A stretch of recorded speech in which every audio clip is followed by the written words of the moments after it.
clean. Check it out.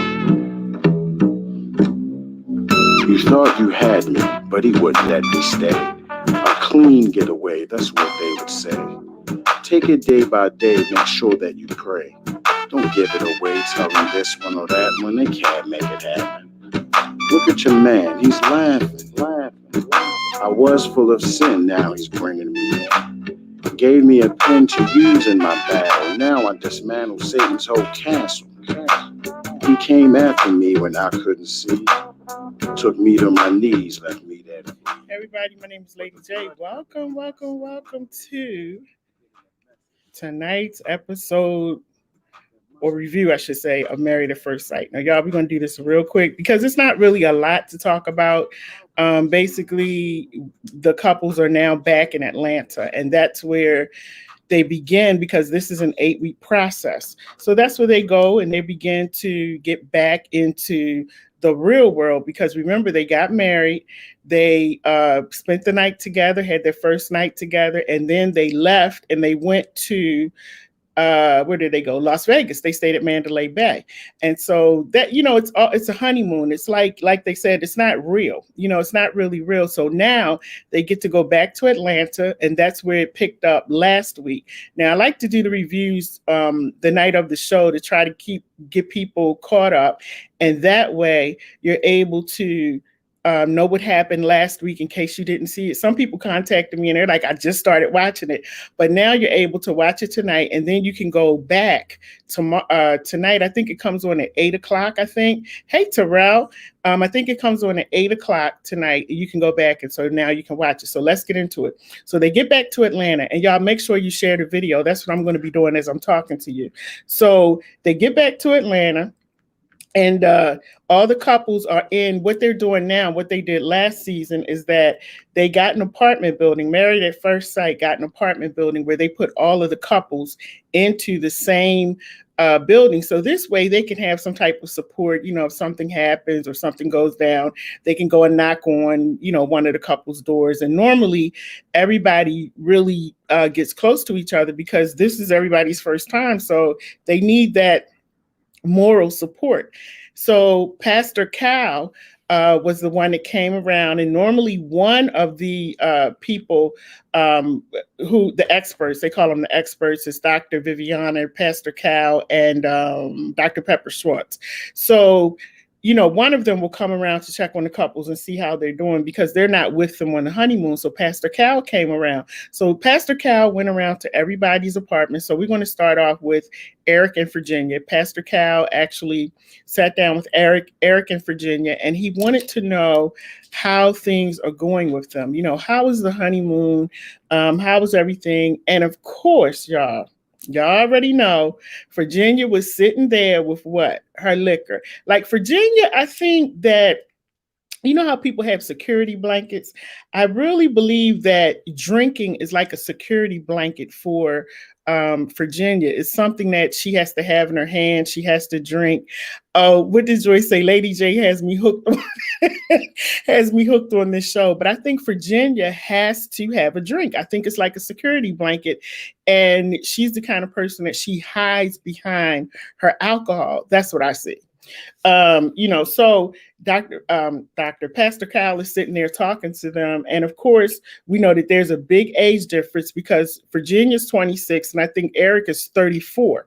And so Eric is, again, I keep saying this, he's 34, but he's like 90, he's 34 going to 90, very, very mature.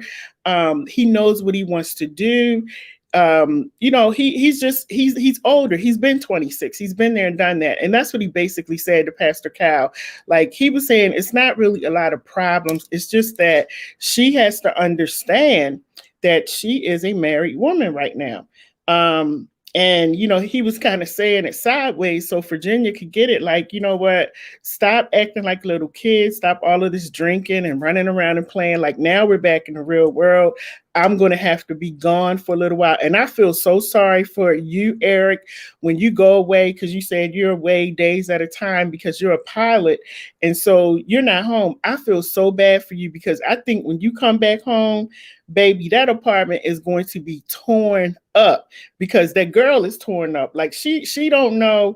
And she even said when she was talking to Pastor Cal was like trying to tell her, like, look, you're married. Eric is right. You can't run around and just do everything you want to do.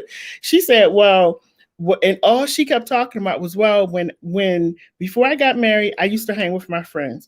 I was with my friends, and sometimes I would crash on their sofa, and I didn't come home for the next day because I was too drunk to drive. And y'all know when Pastor Cal pulls those glasses off and he started doing like this, you know Pastor Cal getting ready to say something because he just done had enough. So Pastor Cal took his glasses off and he was just shaking his head, and he looked at her. He said, that's not cool. Okay, basically he told her, that's not cool. I don't care what you did before you got married. And she's still trying to talk to Pastor Cal. And I'm pretty sure Pastor Kyle is older than Eric, and Pastor Kyle is married also. And, you know, Pastor Kyle was saying, look, if my wife went out to a party and she did not come home and she crashed on her friend's sofa, he was like, I'm not saying that she's doing anything, but it just doesn't look right. It doesn't feel right. And I want her to come home. So Virginia jumps in and she's like, well, the thing that makes me mad now is that Eric feels like I'm supposed to always contact him and let him know where I'm at. He wants me to check in. And what am I, 16? So Pastor Kyle's looking at her like, really? Like that's what that's what we're supposed to do. And I want to pause here because my thing is I don't know what Virginia saw growing up, because this type of behavior, she's very childish. Like I said, she's 26, but she has the mind of a 16-year-old, because all this girl wants to do is drink and party and crash on the sofa. That's all she wants to do. And everything is funny. She's just goofy, giggling all the time. I think she's a cute girl, but she's just silly. And that's another reason why I didn't understand how Eric and Virginia matched on paper. I still don't get that, but they're the experts. And so Pastor Cal is telling her, look, you're married. And when you are married, there are certain expectations of a married woman and a married man. And he was basically trying to school her on, you know, the way that she needs to conduct herself. So, you know, I think that they're going to be okay. But her face was broke up like, look, I ain't trying to hear this. Like she was looking at him like, like I ain't signed up for this. I'm not trying to hear this. And Pastor Cal was very clear. Eric looked like he was her father instead of her husband, because he was sitting there saying how it should be, how it's going to be, and blah, blah, blah.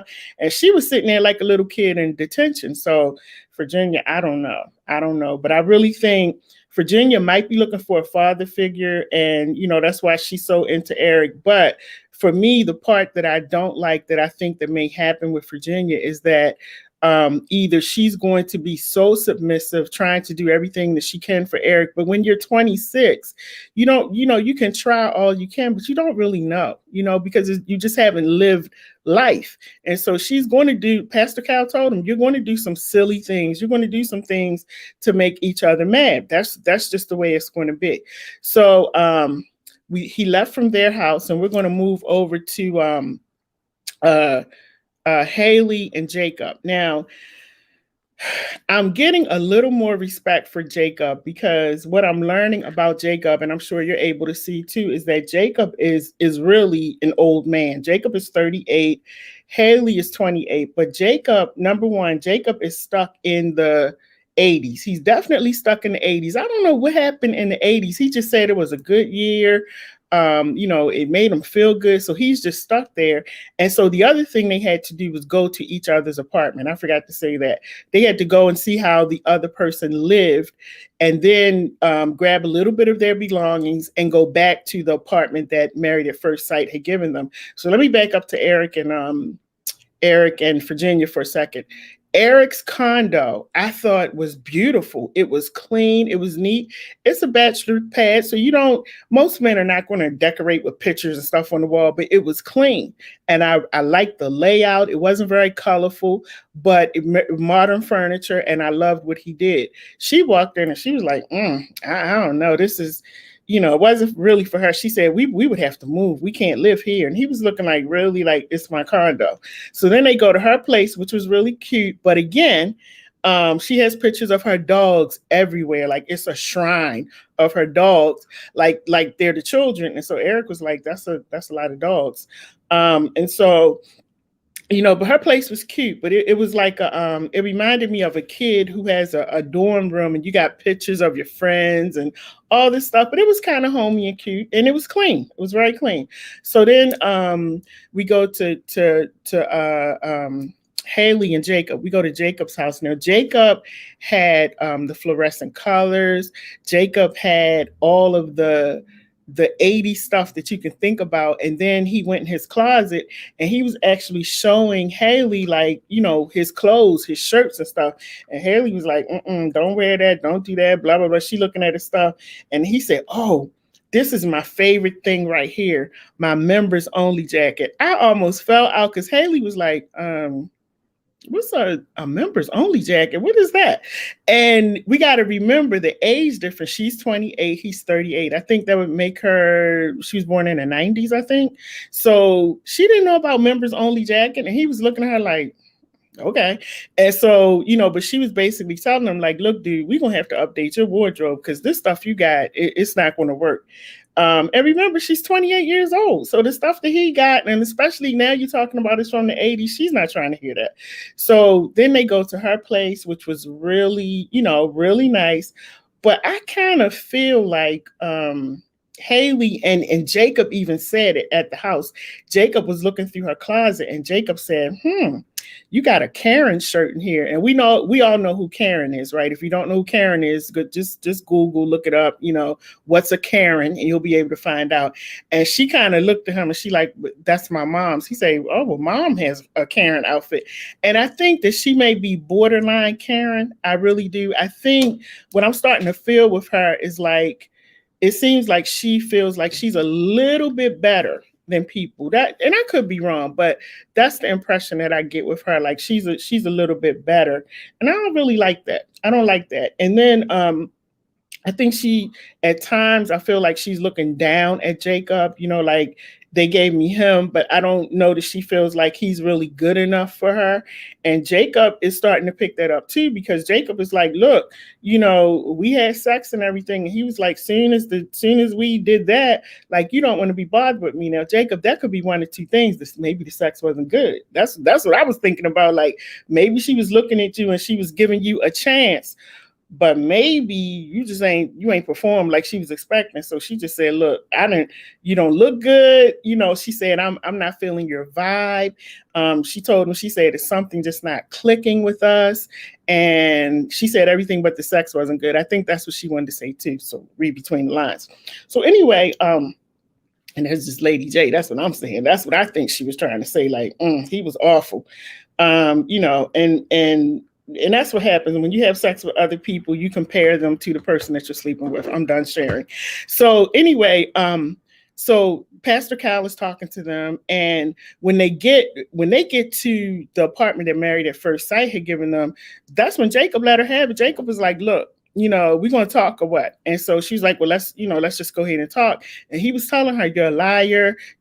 I feel like you're not really being honest with me about how you feel about stuff. You're sneaking around, doing things. He felt like she was calling some ex-boyfriends and talking to them. I guess it's stuff that we didn't see, that she was doing off camera. And so she was like, so now I'm a liar. Now I'm a liar, right? I'm a liar. So they just had their little argument, going back and forth. And then when Pastor Cal came, they were honest and they were saying they had some issues. She walked out. This is before Pastor Cal came. She was really upset. She walked out. They slept in separate rooms. Jacob woke up the next morning, and Jacob was like, "Hey, Gilbert Bell." And so Jacob woke up the next morning, and he was in his bed by himself, and he was like, "You know what? Maybe I did come off too hard. I'm going to go back, and I'm going to send her a text and let her know." Homegirl read the text, put on her backpack and her shoes, and went right on out the door. I guess she had to think about it for a minute, but here's my thing again. She's 28, he's 38. But he's like an ancient 38. Like he been here before like 3 or 4 times. And so when she's with him, I think she just feels like maybe she feels like she's with her dad because he just acts so old. He's younger than me, but I don't think I would want to be with him because he just acts too old. He's stuck in the 80s. He dresses old. I wonder what he smells like. I wonder if he wears Old Spice or if he wears if he wears cologne, period, or you smell musty or whatever. I don't know what's going on. But she said, you know what, we're just not clicking. So Pastor Cal was talking to them about that. So then we go on to what's her name? Brianna. I love Brianna and Vincent. Yeah. I love Brianna and Vince together. Now, Vince, you need to just go ahead and let it out, Vince. Don't hold it in because you light skin. And I feel like sometimes light skin people, you can tell when light skin people holding stuff in because all in here starts getting red. And he's been just getting so red lately because I really think, oh, Joy said drag car. Girl, I hope not, because that's the dragon cologne. And so that might be what's running her out of there. She probably smelling that cologne. Is like, how they had what was it, hot karate or something? Old spot. I don't know what it was. But anyway, so so and so anyway, who was I talking about? Y'all done got me off topic, but oh, Brianna. Yeah, Brianna and Vincent. So Vincent was, he was just like really starting to get really red, and I think he's letting his hair grow because his head was starting to get red up here because he was bald. So he's starting to let his hair grow in. And because Brianna is the kind of person, Brianna is sweet. She's so cute and petite. I think he loves that about her. Very smart. She's an engineer, but Brianna be saying slick stuff out of her mouth. And Vincent, I'm starting to see with Vincent that he's very sensitive. And so you have to be very careful because, I have male friends that are very sensitive. And I had to learn that there's certain jokes and certain things that I can't, say with them because it may hurt their feelings. And to me, I'm like, well, what did I say? And so, they went and looked at each other's apartment. Both of their places were really, really nice. Now, I thought Vincent might be sloppy, but Vincent's apartment was really nice. It was on point. And of course, Miss Brianna, of course, everything was in place. Hers was very nice. And so when Vincent went to Brianna's, now Brianna reminded me of myself when he opened that closet up. Because it's like clothes all the way around. He said she had shoes in there where she could have a sale. She could give some stuff away. He was sitting on the floor like, how long is this going to be? Because I'm like you, Brianna. Every black shoe doesn't go with every black outfit, so you got to get the correct black shoe to go with that black dress or those black pair of pants. So girl, I was with you. He was sitting there. She was like, I need this pair. I need this pair. And he was kind of looking like, can't you just get one pair and come on and let's go? She's like, no, I need to get this. And then she's looking at her tops. This is cute. This is what, because you got to coordinate. You got to coordinate. You got to make sure everything is together. So, he looked at her stuff and he was just like, wow, we're going to have a house with a room just for you, not a closet, a room for your stuff. And so, but they're cute though. So they get back to the apartment. They having a good time. I think this has always been on Vince's brain that Brianna, and it was said at the wedding that Brianna can be a little bossy. Vince, sometimes you got to let stuff go. I think that's stuck in your brain and you were probably traumatized because somebody probably bossed you around because those women in your life, like your cousin who said that she, people got to go through her to get to you. Girl, sit down. He's grown. You ain't nobody got to go through you. Go get a man and leave his business alone. So I think that, you've had some bossy women in your life. So you just automatically expect and you sitting there waiting and hoping that nobody bosses you around. So you get Brianna, she a little bossy and she be saying some slick stuff. But overall, I really do believe that Brianna loves this dude. Like she's falling fast for Vincent. And he's a cute guy. I think she's really falling fast for him. And I see that he really likes her too. So they were talking, Vincent, they got in the kitchen and Vincent said, let's christen the house. He had some champagne, and when he pulled the cork off, it went all on the floor. It went on his shirt. And so Brianna is the kind of person, she like me. Let's get this off the floor real quick before the dogs start licking it and before it sticks to the floor. We're not gonna have a drink just yet. We're gonna clean this floor up first, because some people will go ahead and drink. They drinking and then they gonna wipe the floor up. No, we're gonna wipe the floor up first, then we're gonna drink it. So that's what Brianna was doing. And Brianna said, she said, there's Vincent or something like that. And he got offended, and she was drinking her champagne, and it went right past her. She didn't even notice that he was offended. When they went to talk to Pastor Cal was asking, like, are there any problems? How are you all getting along? And she's like, oh, we're getting along great. We're doing really good. I see why we were matched together. She was always big on, you got to have your own job, your own career. And Vincent is an entrepreneur. He just started his business, I think in 2020, got his license and everything. And so, but she was like, it's not a problem. Like, we're doing really good. Again, Vincent's face is starting to turn a little red, like he has, what is it called? Rosacea. It's starting to turn a little red and speckly, because I tell you, y'all light skin people, y'all start lighting up, like my fingernails. And so Vincent starts saying, well, sometimes, he didn't use the word bossy, but, she can be a little strong in what she says. And so they talked about that, and she was telling him, she told Pastor Cal, I never want to do anything to hurt my husband. So if I'm doing that, I apologize, because I don't want to be that way, and I'm not doing it intentionally. And so they talked and, had a really good conversation with Pastor Cal. Now, I thought everything was good. Child, they get to the bedroom. Brianna ready to sit there and talk and lay down, and probably because they had already consummated their marriage anyway. So Brianna looked like she was just ready for another night of just laying in her husband's arms. I was with her. I was like, because they're so cute. And so Gilbert said, we still got it though. Yes, y'all still got it. Y'all listen. Shout out to the light-skinned people. Y'all still got it. And so, and I saw Gilbert Bell in person. He still got it, y'all, but he's married. So to back up. So anyway, so they're in the bedroom, and Vince. Now see, Brianna, this has to start being your clue, because you're young too. I think you're 28 and he's 28 or something like that. Y'all like a year apart. But listen, you got to watch the signs, because y'all are young. When he starts turning red in here and he started looking down and I don't pick this up. He started looking down all over the place. The man had something on his mind. Okay. And like I said, he letting his hair grow because his head was turning red. So Brianna was trying to talk to him, and she looking at him like, what's wrong? Because that started even when they were in the kitchen. She was kind of trying to figure out, like, is everything okay? He's like, yeah, it's okay. It's good.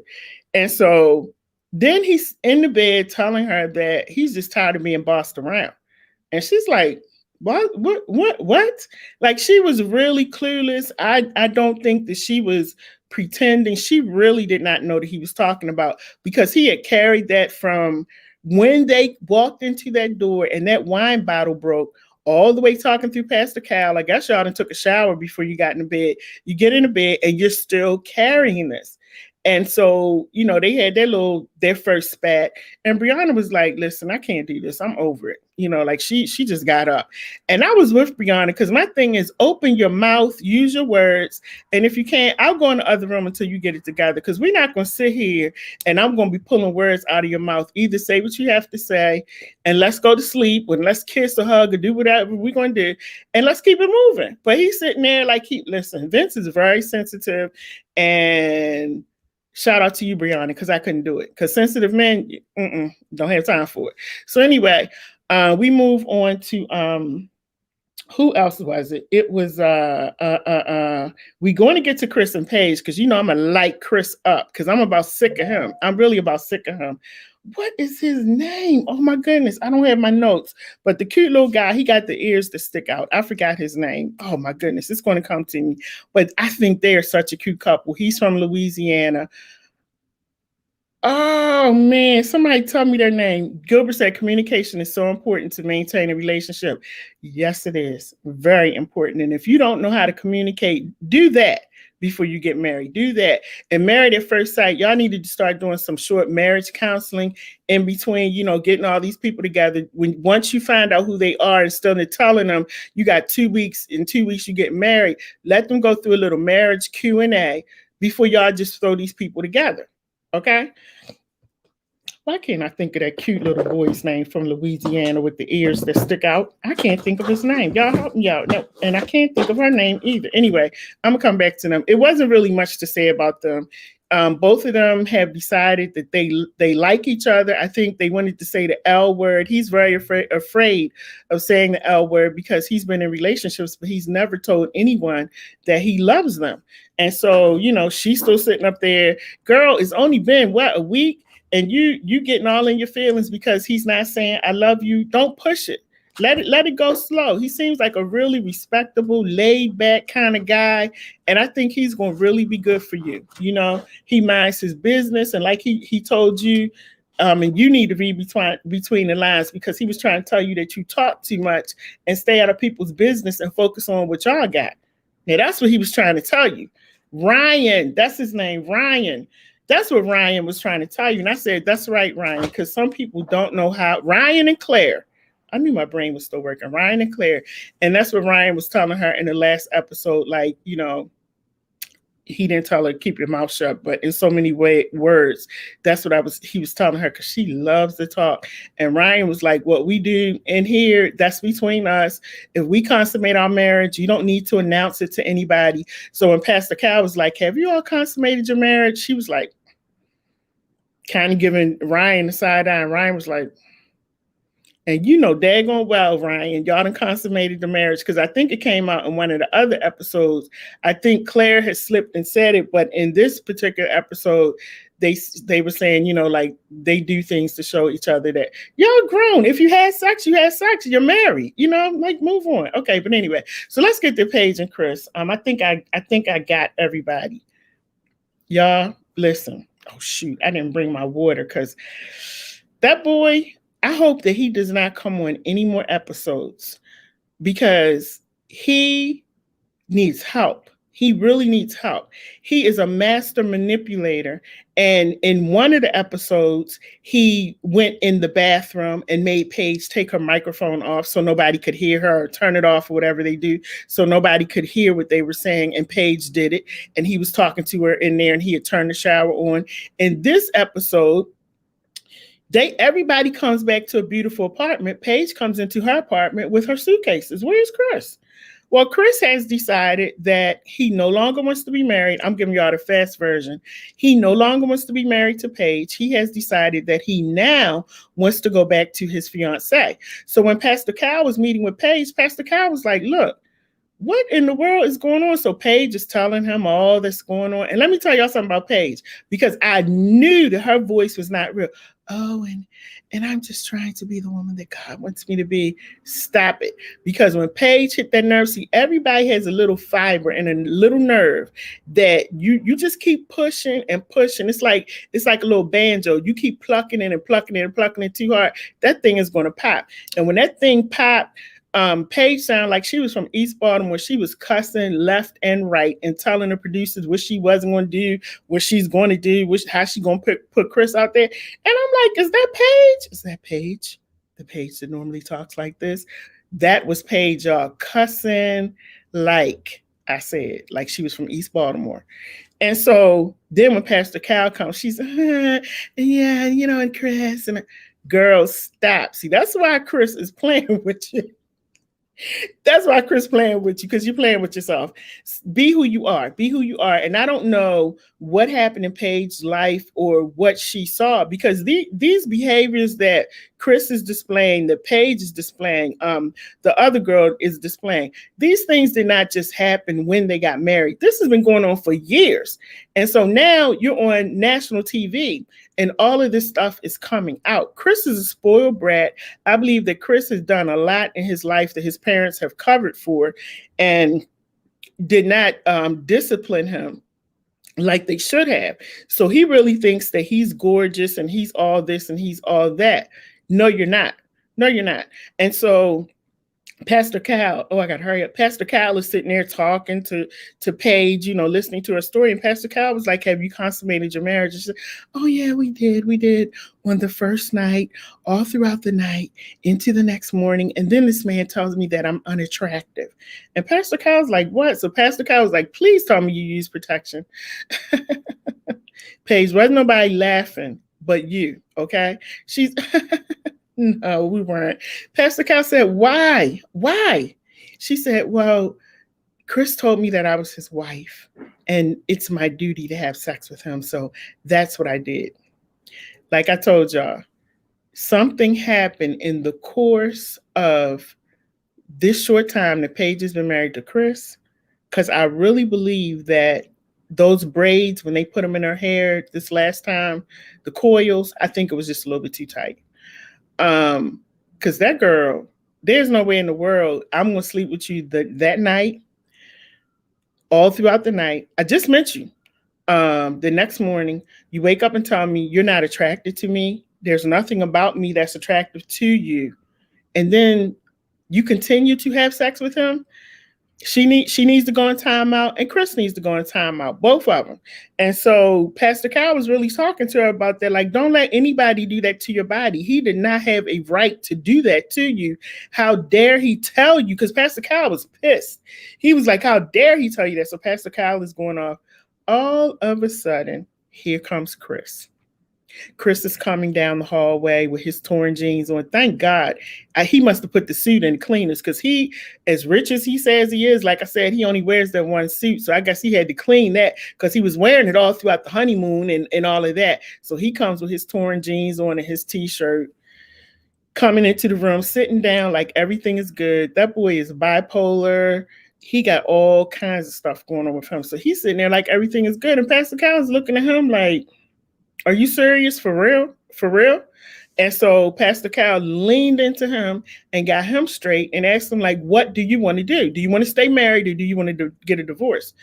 He told Pastor Cal in front of his wife, Paige, he wants a divorce. He said, "I'm going to go back to my fiance because she's pregnant. We're going to try to work it out." And Paige is just sitting there looking as stupid as ever. Because Paige, I don't feel sorry for you anymore because you've had too many opportunities to walk out and leave him alone. But there's something in you that's missing. You don't love yourself enough to tell him, "The heck with you." You don't understand that. And so you're still sitting there trying to say that this can work. And the man is clearly telling you, "I'm still in love with my ex. You don't look like my ex." Every time he says something, it's a comparison between you and the ex. Like, let it go, Paige. Love yourself. You're a beautiful girl. Love yourself. You're 26 years old. You still got life to live. Move on. Okay. The only thing he was in love with was your butt because that's all he kept talking about. Your butt, your butt, your butt. And like I said, Chris didn't want you, but his father wanted you. And I didn't understand his wife because the mom saw how the dad was looking at you and complimenting you all the time. She's sitting there looking stupid. Like the whole family's messed up. And the dad was just creepy. So anyway, they're sitting there. So when Pastor Cal left, Chris pulls Paige close to him and he whispers in her ear. And all of a sudden, here we go with the googly eyes again. I wanted to slap that girl. She is just so simple. She said, oh, what am I going to do? Now he's telling me he loves me. He really doesn't want to leave me. He thinks he still loves me. Now, Paige, I'm not going to keep having sympathy for you, okay? Unless you are developmentally delayed. And you're not. You're very smart. But you insist on holding on to somebody who does not want you, somebody who manipulates you. And master manipulators will study you. You talk about God, you talk about how you want to be this godly woman, and you feel like Chris is this godly man that God has sent to you. You talk about God and you know God so much. I want to challenge you to open up the Bible and read the word, because nowhere in the word does it say that you're supposed to sit there and be manipulated, be abused. None of that. Okay. And I read the word all the time. Now I don't know what part of maybe you might have a different Bible at your church. I don't know. Let me be quiet. But the one that I read, it does not say that. You can walk away, you can get a divorce. Why are you confused?